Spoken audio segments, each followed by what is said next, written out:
Hello friends, જય શ્રી કૃષ્ણ. સ્વાગત છે તમારું માય કિચનમાં. આજે આપણે બનાવીશું વેલેન્ટાઇન સ્પેશિયલ સ્ટ્રોબેરી પુડિંગ. જે બનાવવું એકદમ ઇઝી છે અને ટેસ્ટમાં તો એવું બને છે ને કે નાના મોટા બધાને ભાવશે.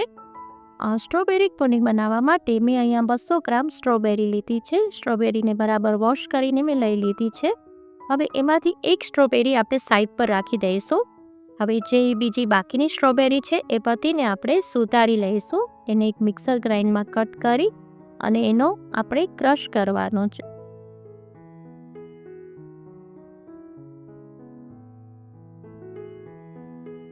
જો આ રીતે પતી સુધારીને આપણે લઈ લઈશું.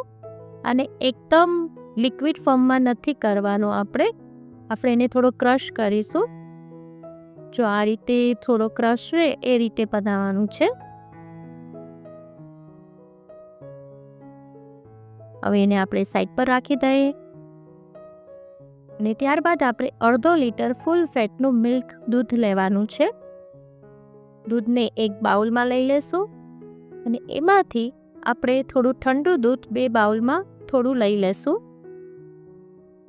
જો આ રીતે લઈ લીધું.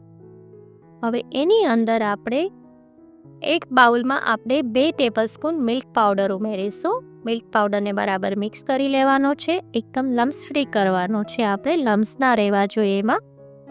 જો આ રીતે બરાબર મિક્સ કરી લેવાનું છે આપણે. ત્યારબાદ જે બીજા બાઉલમાં આપણે દૂધ લીધું હતું એમાં અગર આપણે ઉમેરીશું. મેં અહીંયા 10 ગ્રામ અગરનો યુઝ કર્યો છે. અગરને ચાઇના ગ્રાસ પણ કહેવામાં આવે છે. અગરથી મિક્સર જેલી જેવું થઈ જશે. ને અગર એ વીગન છે, જેના હેલ્થ બેનિફિટ ઘણા છે, તો આપણે એનો યુઝ કરીશું. એને પણ એકદમ સ્મૂથ કરી લઈશું. સ્મૂથ પેસ્ટ જેવું બનાવી લેવાનું છે. જો બેવું મસ્ત આપણા સ્મૂથ પેસ્ટ તૈયાર થઈ ગઈ છે.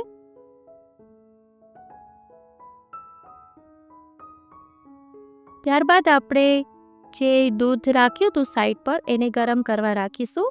આખી પ્રોસેસ આપણે ફૂલ ફ્લેમ પર જ કરીશું.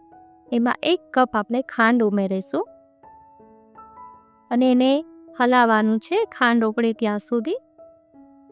જો 2 મિનિટમાં આપણી ખાંડ ઓગળી જાય છે. ખાંડ ઓગળવા લાગી છે. સરસ ખાંડ ઓગળી ગઈ છે. જો તમને આજની મારી રેસીપી ગમે તો લાઈક કરજો, તમારા ગ્રુપમાં શેર કરજો અને મારી ચેનલને આજ સુધી તમે સબસ્ક્રાઈબ ના કરી હોય તો સબસ્ક્રાઈબ કરી દેજો અને બાજુમાં આવેલા બેલ આઇકનને પ્રેસ કરી દેજો. આવનારા બધા જ નવા વિડીયોનો નોટિફિકેશન તમને મળી જાય. હવે એની અંદર આપણે જે મિલ્ક પાવડર ઉમેરીને મિક્સચર તૈયાર કર્યું હતું તે ઉમેરીશું અને એને હલાવવાનું છે આપણે.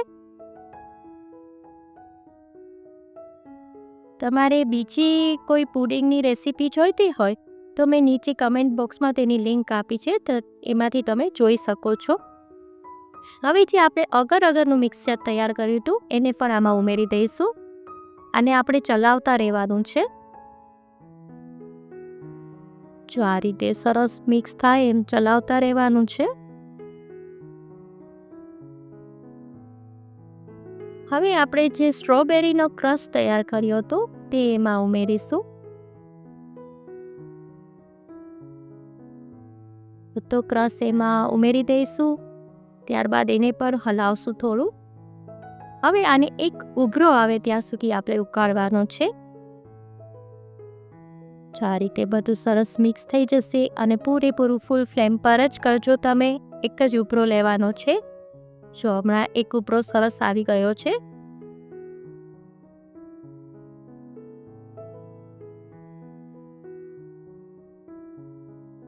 જો મસ્ત મિક્સ થઈ ગયું છે આપણું બેટર.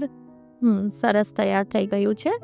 હવે આપણે ગેસ બંધ કરી એને નીચે લઈ લેશું.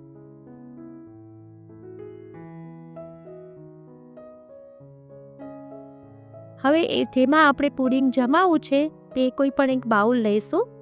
એની અંદર બધું બેટર ઠલવી દઈશું. આને તમારે રૂમ ટેમ્પરેચર ઉપર ટોટલી ઠંડુ થવા દેવાનું છે. જ્યાં સુધી તે રૂમ ટેમ્પરેચર પર ઠંડુ ન થાય ત્યાં સુધી એને હલાવવાનું નથી. અને પછી તેને 1 કલાક માટે ફ્રીઝમાં આપણે સેટ થવા દઈશું. જો આ 1 કલાક પછી સરસ સેટ થઈ ગયું છે. એટલું જેલી ફોર્મમાં આવી જાય છે આખું. પછી એને એક તમારે શાર્પ નાઇફ લઈ અને આ રીતે ફરતું ફેરવી દેવાનું છે. આમાં તમે આ રીતે પતલા નાઇફનો જ યુઝ કરજો અને ત્યારબાદ એને આપણે અનમોલ્ડ કરી લેશું. જો ઇઝીલી અનમોલ્ડ થઈ જાય છે. જો કેટલું મસ્ત થઈ ગયું છે. હવે આપણે જે સ્ટ્રોબેરી સાઈડ પર રાખી હતી એની 2 સ્લાઇસ કરીશું અને એને આ રીતે ગોઠવી દઈશું. જો તમને આજની રેસીપી કેવી લાગી તે મને કમેન્ટ બોક્સમાં ચોક્કસ કહેજો.